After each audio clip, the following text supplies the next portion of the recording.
Será que as nossas crianças estão dormindo o suficiente hoje? E o uso de telas? Isso é positivo ou é negativo para elas?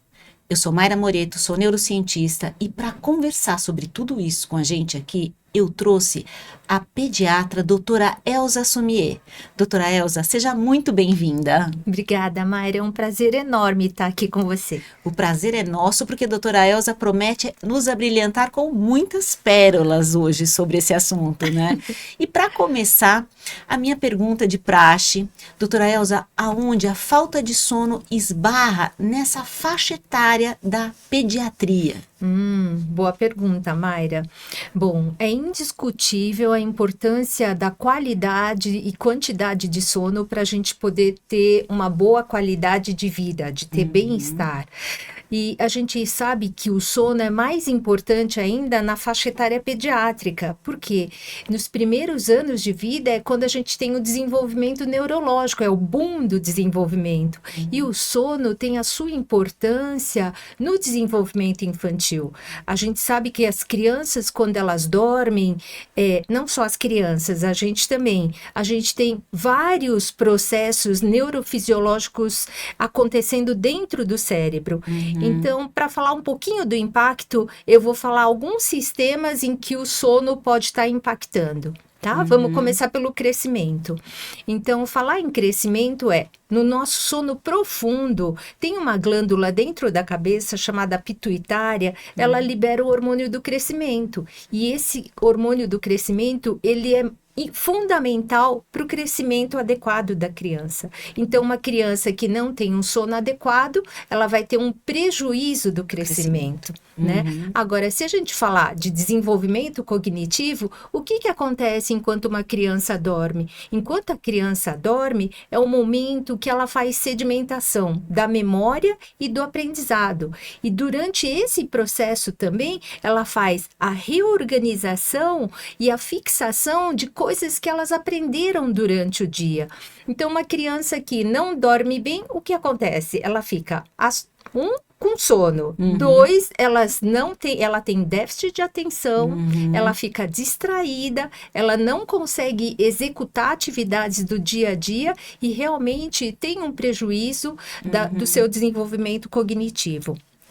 Quando a gente vai falar da parte emocional também, o que o sono impacta? O sono ele é importante porque é naquela hora que ele está dormindo que realmente ele vai absorver as emoções e o que ele vivenciou, as experiências que ele vivenciou durante o dia.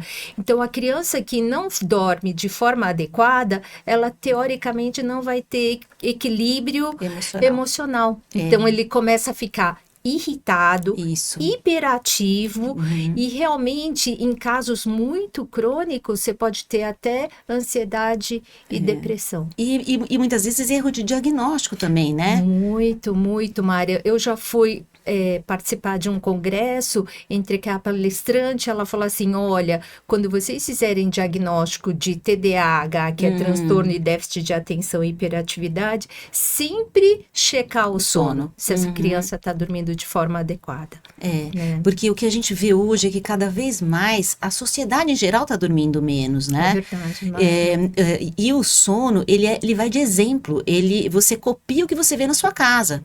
Então, muitas vezes, como os pais, principalmente pais modernos, eles dormem muito tarde, coisa que não tinha antigamente. Porque antigamente chegava uma hora que não tinha nem programa na televisão, né? Chegava uma hora, acabava tudo. Hoje, esse entretenimento, ele segue madrugada dentro e os nossos compromissos sociais fazem com que a gente entre atrás deles a madrugada dentro, porque eu tenho que trabalhar para amanhã, né, cumprir o meu prometido ali.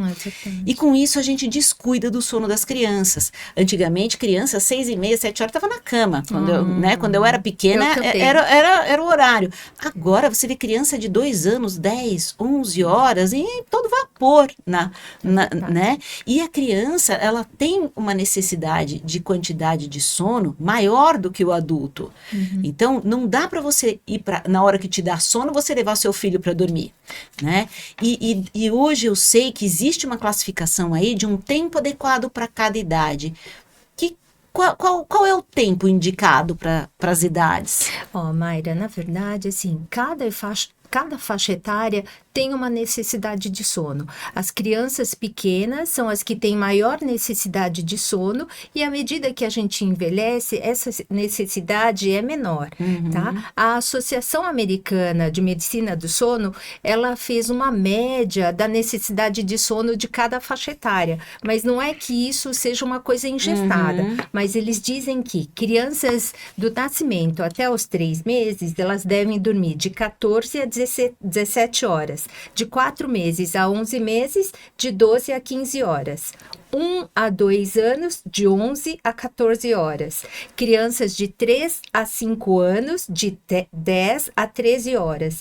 E crianças de 6 a 13 anos, de 9 a 11 horas. E os adolescentes, de 14 a 17 anos, de 8 a 10 horas. Mas só que isso não é uma coisa engessada. Sim. As crianças Isso é uma podem média. dormir menos ou mais e tudo bem, elas podem estar bem.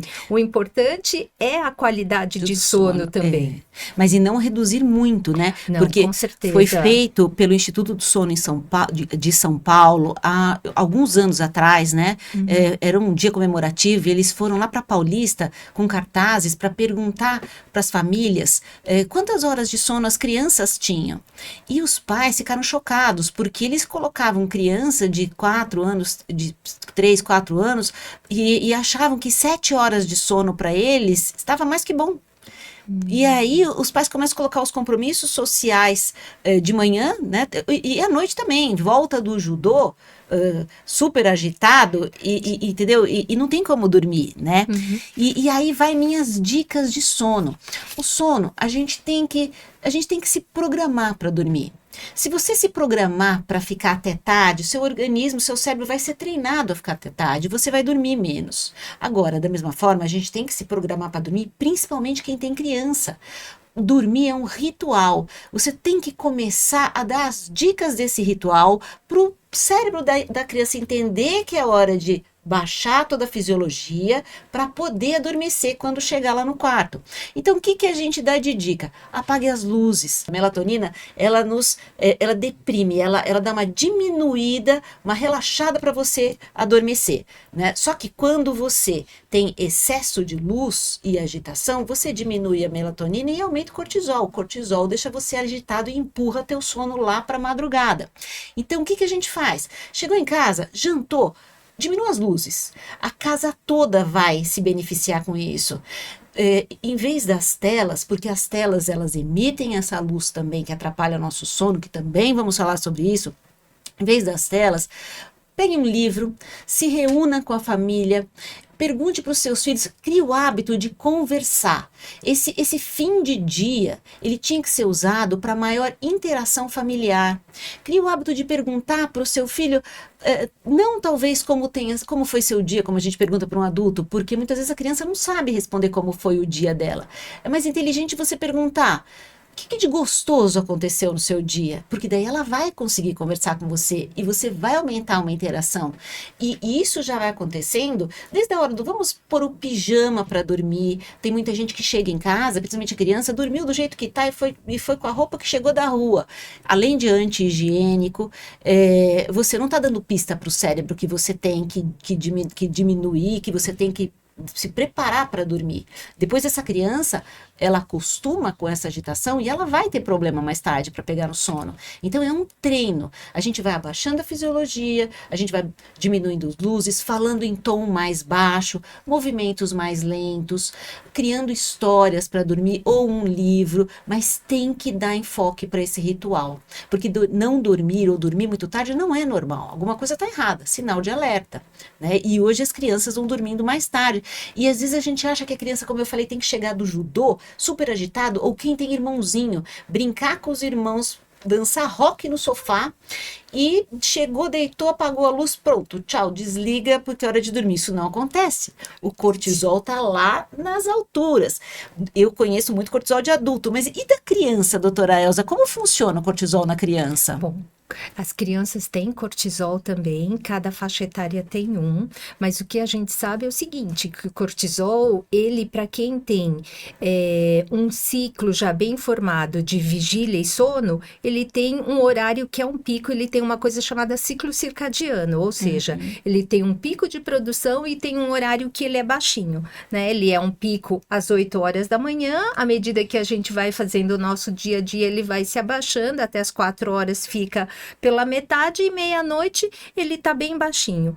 Ele, apesar de ser conhecido como hormônio do estresse, realmente ele é o hormônio do estresse, ele é um hormônio que deixa a gente atento, ligado para qualquer Acordado. coisa. Exatamente. Então, ele tem o papel também durante o sono. Ele realmente, ele ajuda no nosso sono. Ele deixa a gente acordado durante o dia e faz com que a gente fique relaxado para dormir durante a noite. Então, assim, eu vejo várias queixas no consultório da mãe falando assim, eu estava colocando meu filho para dormir quando o pai chegou. Em geral, são os pais que brincam com as crianças. Aí pega fogo.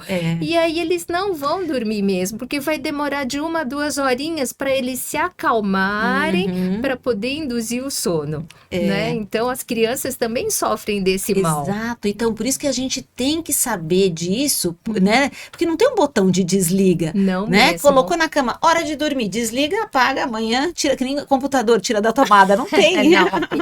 Felizmente não tem. Mas agora a gente tem um outro mocinho da noite aí que vai verdade. induzindo o sono, que é a melatonina. Como é que funciona a melatonina? Bom, a melatonina também. Tem estudos dizendo que as crianças já têm melatonina, né? Mas assim, o que acontece? A melatonina, ela só funciona no escuro. Então, ela é sintetizada e ela é excretada no escuro. Precisa do escuro. Isso. Né? Aí ela faz um pico, em geral, às 9 horas, fica até umas 4 da manhã, e aí, quando clareia, ela acaba se degradando. Então, ela é conhecida como o hormônio do sono, tá?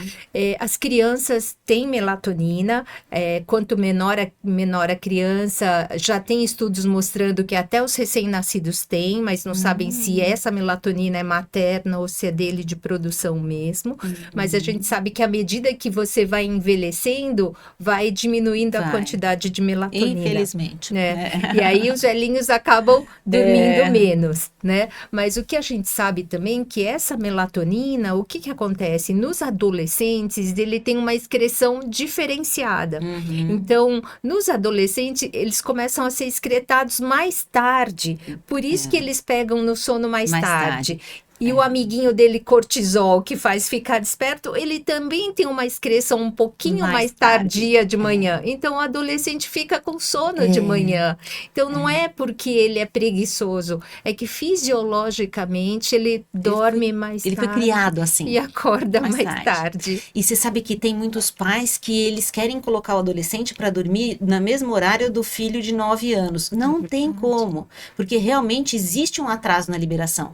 E você sabe que da onde vem isso, né? Em neurociência a gente estuda a origem da nossa espécie, e uma das hipóteses é que o adolescente, para que houvesse a perpetuação da espécie, o adolescente desenvolveu esse atraso porque os adultos iam dormir e só ficavam os adolescentes acordados para que houvesse a perpetuação da nossa espécie. E nós trouxemos isso até hoje. Então, isso é uma das teorias que fala desse atraso. E ela está relacionada à produção hormonal mesmo, a liberação hormonal deles, né? Os hormônios da nossa reprodução. Nada é por um acaso. Nada é por acaso. Não, nós somos... A natureza é sábia. Muito sábia. Então não adianta querer colocar esse adolescente para dormir junto com o seu outro irmãozinho dele de 8, 7 anos, porque não vai acontecer. Ele não tem substância química para induzir o sono dele, né? Agora, a melatonina, ela é um hormônio. Hoje, a melatonina, ela está sendo usada de forma muito banal. As pessoas compram melatonina na farmácia e saem tomando e ainda dando para as crianças. Ela não é um suplemento alimentar, ela é um hormônio e ela tem que ser indicada por um especialista em sono, de preferência, porque a melatonina ela tem que ser tomada exatamente no mesmo horário e na dose específica para você. Isso tudo é muito individual.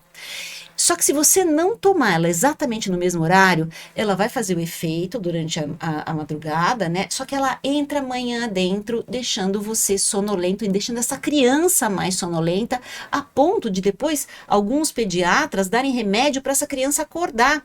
E o erro está só na forma de administração da melatonina. Então, assim, melatonina não é suplemento alimentar. Ela é um remédio e o uso indiscriminado dela atrapalha todo o seu ciclo de sono. E ela não é um sonífero. Não adianta você tomar melatonina para achar, tomei, apaguei. Não, ela vai relaxando você para dormir. Então, assim, se você tomou melatonina e veio uma notícia de um acidente, ou se você deu melatonina para o seu filho e de repente o pai dele chegou lá na sala fazendo um barulhão cheio de doces, não tem melatonina que vai fazer, porque ela não é um sonífero. Então, o uso da melatonina hoje está muito longe do que deveria, né? Porque ela é importante quando muito bem diagnosticada e muito bem receitada, prescrita. Concordo, né? Concordo, Mayra. E agora, doutora Elza, me fala das telas. Outra boa pergunta, Mayra. Bom, as telas, eu acho que ela tem a parte boa e tem a parte ruim. A parte boa é que ela já faz parte do nosso dia a dia. Ela facilitou bastante a nossa vida. Imagina, eu sou da época que eu fazia pesquisa no Barça, no Conhecer. Eu também. E agora você tem toda a informação dentro de um tablet. Você pode falar com o seu primo que mora nos Estados Unidos em videochamada. Não é só por telefone, Exato. É você poder olhar. Então, ele tem muitas partes Sim. boas. E eu acho que a tecnologia chegou para ficar. Então, a gente tem que saber conviver com ela e viver de uma forma boa. Agora, o que é ruim é o abuso. Sim. O abuso não é bom para ninguém, nem para os adultos e muito menos para as crianças. A Sociedade Brasileira de Pediatria, ela estipulou mais ou menos um tempo de tela para as crianças. E ela diz o seguinte, até 2 anos, nada de tela. É nada mesmo. De 2 a 5 anos, 1 horinha. De 6 a 10 anos, 2. E só acima de 10, que são 3 horas. Só que na vida real, não é o que a gente vê. A gente vai no shopping, a gente vê o pessoal comendo e o bebezinho lá, pim. Nossa, como que pode? Nem eu sei mexer como eles, né? Ele sabe destravar o celular, né? É. Mas só que assim, o que a gente sabe? Que a primeira década de vida, ela é muito importante para o desenvolvimento neurológico. Isso. A criança precisa ter experiências objetivas. E quando ela olha uma tela, a grande parte são informações passivas. Não é que é ruim, mas ela precisa ter experiência, mexer, tocar, conviver. Eu conversei com uma oftalmologista, antes a prevalência de miopia era só para quando os pais eram míopes, a chance do filho ter era muito grande. Mas com a pandemia, tudo, com o uso de telas, a prevalência aumentou bastante. Ou seja, existe prejuízo. E o prejuízo não é só no dia a dia, é no sono também. Como a Mayra disse,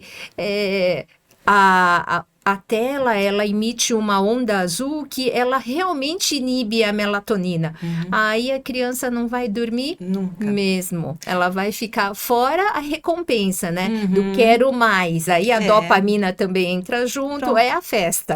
Não tem... Menos sono, prejuízo do sono. Não, e você vê que os pais usam mesmo para deixar, brinca aqui, né? Deixa aqui, me deixa terminar meu trabalho, você fica brincando aqui. E depois os pais reclamam porque a criança não dorme, ou que a mãe ela tá hiperativa e fala, não sei qual o problema do meu filho. Exatamente, eu vejo crianças que usam demais a tela e começam a ter comprometimento comportamental. E o aprendizado não se dá na tela. Ele só funciona com a criança quando o pai e a mãe estão juntos, principalmente essa criança de 3 anos, mais ou menos, o pai e a mãe estão juntos, eles olham o desenho, o programa, e eles interagem interagem com a criança. verdade. Então ela serve para essa interação. Não dá para deixar a criança sozinha na sala ligando a televisão, porque não é babá. Ela não é uma babá. Não pode, a tela não pode ser usada como babá. Porque você está Maíra. prejudicando o desenvolvimento cognitivo do seu filho. A parte social também, Muito, muito prejudicada. muito. Em crianças pequenas É, e nos adolescentes. também. Eles acham que tem várias visualizações, tem 1000 É, seguidores, mas cadê o seu amigo concreto, né? E hoje, você sabe que essa coisa da visualização, essa dependência, porque uma dependência é um vício. Ele pega a mesma área do cérebro da cocaína, esses likes. E a pessoa fica viciada nisso. E o maior índice de suicídio de adolescente e de não só o suicídio, como depressão e muitas doenças emocionais vem por conta dessa porque é uma enxurrada de aceitação, né? Nessa enxurrada, uma enxurrada de liberação química, e de repente você tem uma rejeição. Na hora que você tem uma rejeição, o adolescente ele não tem o cérebro desenvolvido para lidar com a rejeição. E aí isso para ele é catastrófico. E é onde ele entra em depressão, é onde ele se isola e é onde leva ao suicídio. Então, assim, a gente tem que estar junto, até mesmo do adolescente. Mas eu também não estou falando só mal, não. Existem alguns tipos de jogos que são muito importantes para os adolescentes hoje, que isso é científico, né? Tem muito adolescente aí agora em casa que vai estar adorando me ouvir. Mas tem jogos, sim, que eles trabalham toda essa interação em grupo, o senso de equipe, coisa que nós vamos precisar para o futuro. Raciocínio rápido, foco, atenção, mas são alguns jogos. Pais e mães vão procurar, né, a buscar quais jogos são bons, outros não. Os jogos de violência, esses jogos, eles estimulam sim. Não tem como, eles estimulam, eles não formam um caráter, vamos dizer assim, eles dão uma amolecida no caráter da pessoa para entender, não é tanto assim, pode sim, né? Então, nesse sentido, ele não é bom. Ele não vai criar psicopatas, não é nesse sentido. É que uma pessoa que tem um caráter muito bem moldado, a pessoa é correta. Agora, uma pessoa, essa fase de moldar o caráter, quando você começa a dar esse tipo de estímulo, né, de vamos roubar, existem jogos que estimulam isso, né? Então, você está moldando o caráter dessa pessoa nessa hora. Verdade. Então, tudo isso a gente tem que ficar de olho e prestar atenção, né? Doutora Elza, que delícia! Mais algum recado, mais algum assunto importante sobre o sono? Ou eu posso perguntar qual a sua relação com o sono? Minha relação com sono, Mayra, eu tenho um ótimo relacionamento com o sono, mas eu faço parte da estatística dos 35 a 50% dos brasileiros que sofrem de distúrbio do sono. Eu tenho insônia, né, já há bastante tempo, mas eu adoro colocar meu pijaminha e ir para minha ritual cama, viu? Importante, Eu gosto. Tem que fazer. E quem sabe agora com a ginástica do sono, eu vou passar a dormir melhor. Não, porque dormir é fisiológico. Se você não está dormindo bem, alguma coisa tem, e tem que buscar. O problema é que a gente se acostuma com a condição de não dormir. E todo mundo fala, eu não durmo. Não é normal não dormir. A gente tem que achar o que não está funcionando aí e vamos buscar até dormir. Eu também tenho, né, não tem como, né? Todo mundo, eu faço parte também dessa população, dessa estatística, e talvez, para sorte de todos nós, isso tenha me trazido aqui também, né? Porque verdade. eu sei que é um assunto importante e que não tem como a gente aceitar o fato de não dormir. E no meu caso, o treino. No meu caso, só o treino. Quando eu me proponho a fazer, eu durmo maravilhosamente bem. Quando eu dou aquela escorregadinha, porque não é fácil, aí eu já me perco do sono. Calma, volta, vamos nos reprogramar, né? Mas essa é a minha constante luta, porque eu sou vespertina. O vespertino, o horário bom dele dormir, é depois da meia-noite. Só que o horário bom da gente estar dormindo é antes da meia-noite, para a gente liberar todo esses hormônios do crescimento, para a gente liberar todas essas substâncias que a gente faz em sono profundo. Então, mulheres que estão me ouvindo, até a nossa pele se beneficia da gente estar lá dormindo certo, entendeu? Então, vamos lá praticar a ginástica do sono. Isso mesmo, concordo. Vamos praticar porque é o que tem para hoje, né? Pra gente, vamos cuidar do nosso sono, porque é o nosso sono que vai garantir a nossa vida lá na frente. Com certeza, com certeza. E inclusive o que vai garantir a vida da nossa futura geração. Porque das maiores preocupações dos nossos pediatras, ou dos pediatras também, mas dos cientistas do sono, é com essa geração futura. Porque nunca houve na história da nossa espécie uma geração de crianças que estivessem dormindo tão pouco. Então ninguém sabe, nossos cientistas não sabem o que isso vai gerar lá na frente. Então, enquanto eles esperam, estou aqui com a doutora Elza, falando para vocês o quanto é importante colocar essas crianças para dormir. Verdade. Né? Verdade, não vamos Mayra. colocar as nossas crianças como estatística amanhã ou depois, né? Concordo vamos com fazer você. nossas crianças dormirem. Doutora Elza, muito obrigado pela presença. Foi uma delícia o bate-papo. Eu que agradeço. E eu quero que você volte muito aqui conversar com a gente, para trazer imagina. essas informações que vão fazer a diferença na vida de quem está assistindo a gente. Imagina. Muito obrigada. Eu que agradeço. Só quero deixar um recadinho para Pode os falar. pais.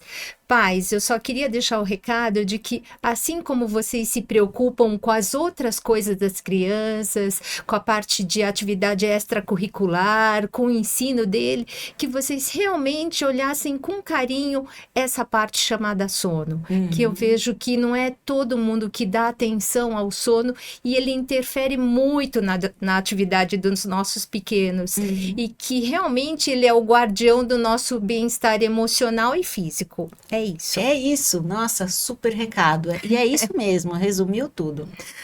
Muito obrigado, Imagina. foi um prazer mesmo e quero muito mais. Aprendi muito. Obrigada, Mayra. Nós também. E você que está aí com a gente, muito obrigado. E fica coladinho aí que logo, logo vem mais.